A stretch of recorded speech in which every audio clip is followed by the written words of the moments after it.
Today we live in a world where through innovation, our imagination becomes our reality. I want to be the best in the game, invest in my name, check no restraints, I'm obsessed with the pain, I ingest, I retain, assess and I change. And this is 3D additive manufacturing, and you might know this as 3D printing. We program the design into CAD and let the printer do the rest. No hands, just high-tech magic.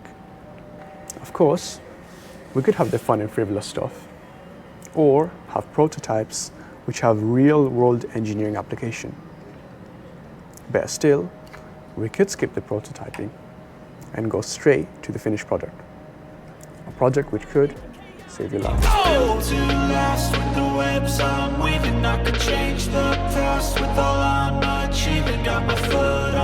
Traditional hip replacements are mass-produced and often create an enormous scale of waste. With 3D printing, we can create something perfect for the patient, not for the shelf.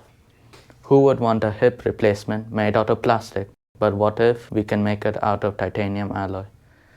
Traditional joints made by hot isostatic processing are not very intricate.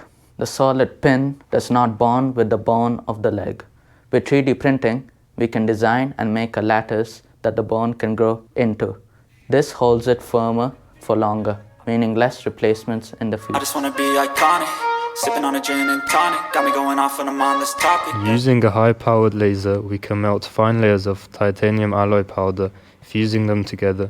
This process is called laser powder bed fusion. It's precision engineering printed in metal. Living in a crisis, do you feel courageous? Do you seek greatness? Trust me, you can take. Some implants need power.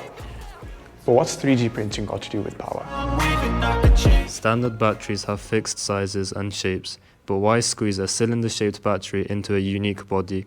With 3D printing, we can give recycled batteries a second chance, transforming them into fresh, high-performance components perfect for implants. It's energy reborn, waste reduced, and the future of power printed out layer by layer. It's not just about building objects, but building possibilities. But what exactly does the future hold? That's a question for you to think about.